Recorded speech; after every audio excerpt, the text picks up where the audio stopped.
Japan is a hot destination for travellers now, and why not? With great food, stunning scenery, and so much to see and do, it's an awesome place to take a trip to.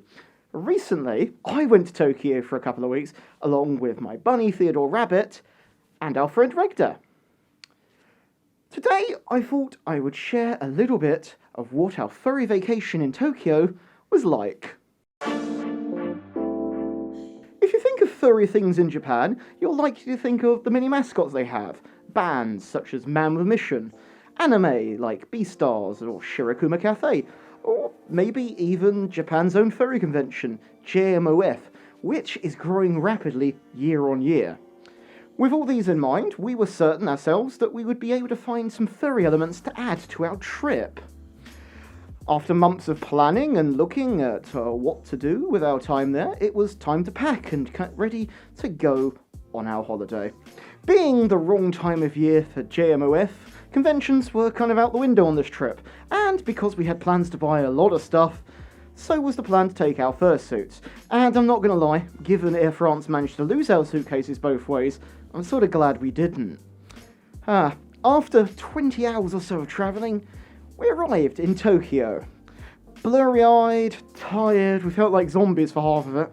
Walking through the airport, we were immediately met with a giant wallpaper print of Bowser and other less furry characters in the Mario universe, welcoming us to Japan and Tokyo. From there onwards, the furry elements would just keep coming for the 2 weeks. It was just a non-stop barrage of furry this and furry that, often in totally unexpected places.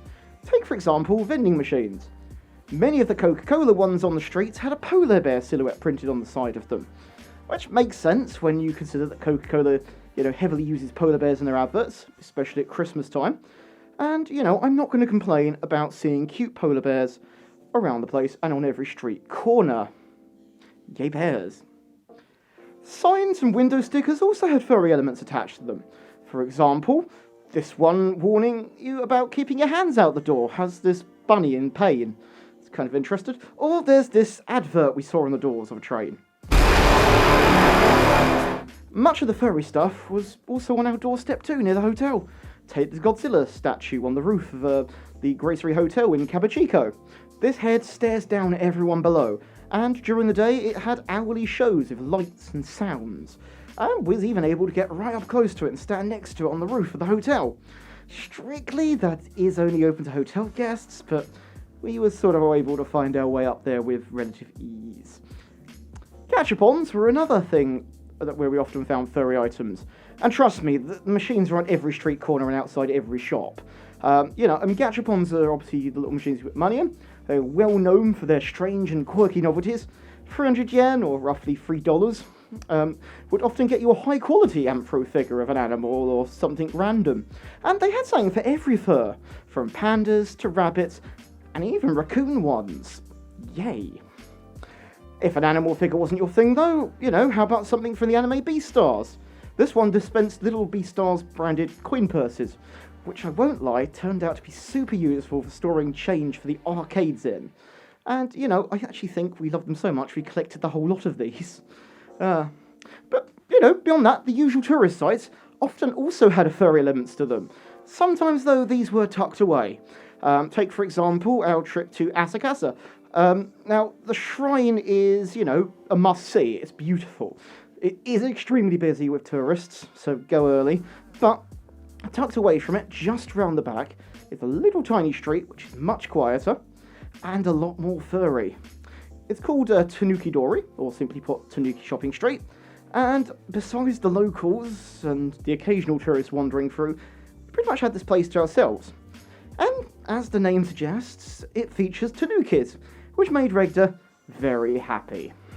The road features 11 Tanuki statues, representing different aspects of fortune, from luck to love, or even home security. It's believed that by stroking the belly of the Tanukis on this street, they'll generate this fortune for you.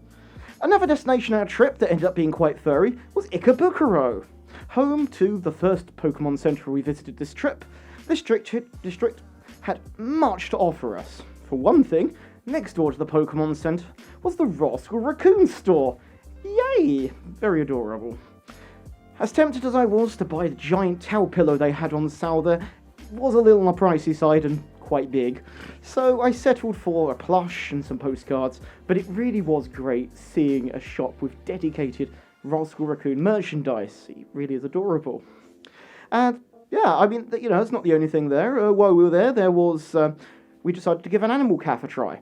Now, I'm on the fence about animal calves, you know, whether it's right or wrong. Theodore really wanted to try and go to a bunny one if we could find a good one that wasn't bad. So I did some research before the trip, and yeah, I found one which was reported to look after the rabbits well, which, you know, Theodore was really relieved to hear. And I won't lie, it was really adorable. Theodore was in his element, and, you know, I don't think I saw a bigger smile on his face at any point of the trip than when we were in there with the bunnies. Especially when they moved us into a little area at the back with a couple of the older, bigger rabbits. One of who I decided to name Richard Branson because for some reason he really reminded me of Richard Branson. And also, I can't finish talking about Ikebukuro without showing a picture of this very strange bus that went past us whilst there. Does it really need all those wheels? Also, I've just noticed now from this picture here, there's actually a bird sculpture on the top of it. What's that about?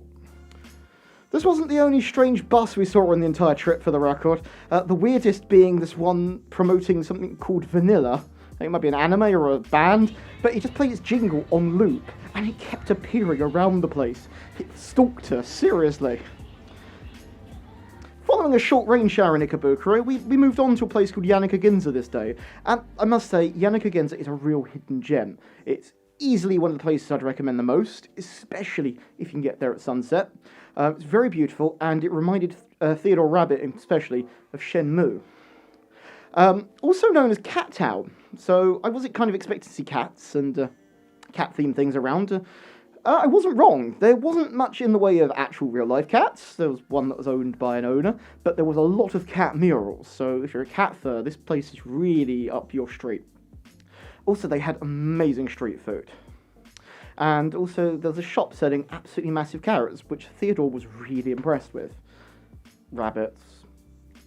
On one of the days, we made a trip to a cafe based off one of my favourite furry animals, Shirokuma Cafe.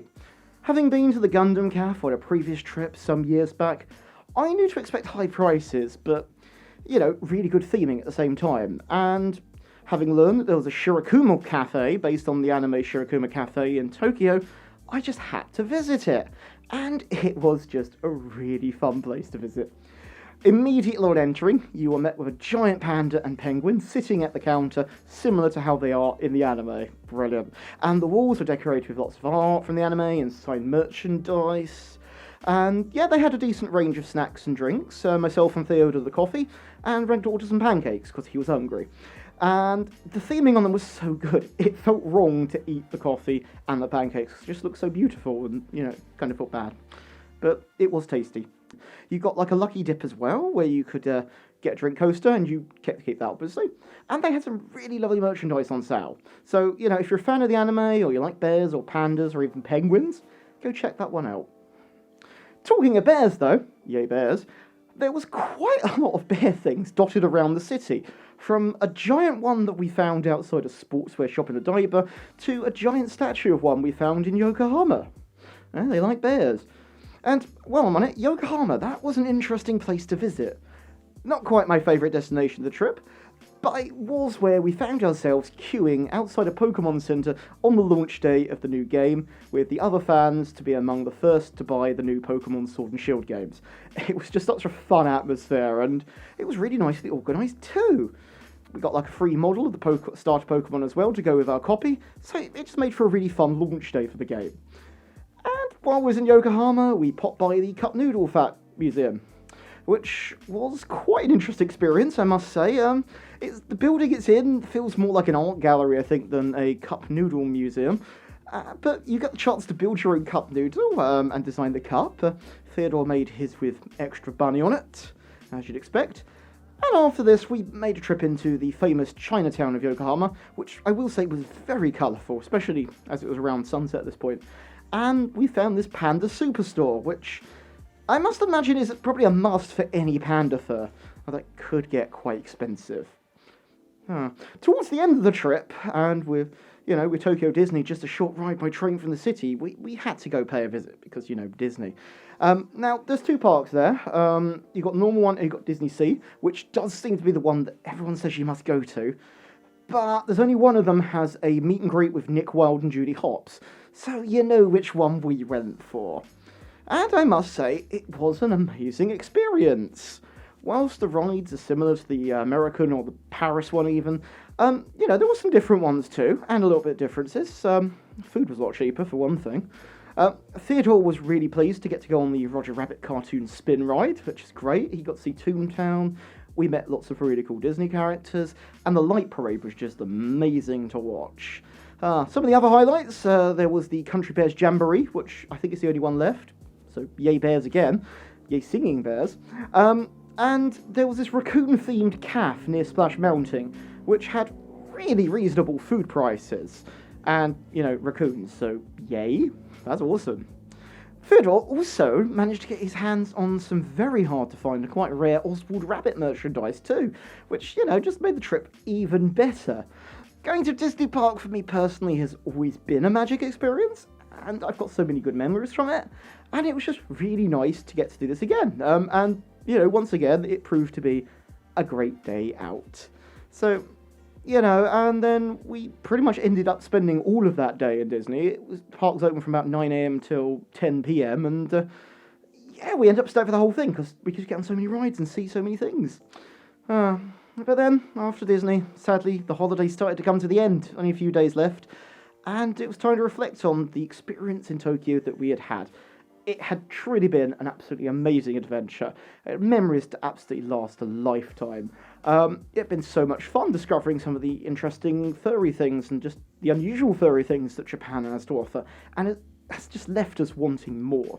And to return, see what the other half of Japan, the West, is like. So I think we'll definitely be going back very soon. Still, I hope you've enjoyed this story of our furry vacation to Japan, and I look forward to seeing your comments below. If you enjoyed this video, click the like button, subscribe to my channel if you haven't already, or consider supporting me on Patreon. There's a link in the description below. I'm Shadow Raccoon, and I'll see you next time. Bye everyone!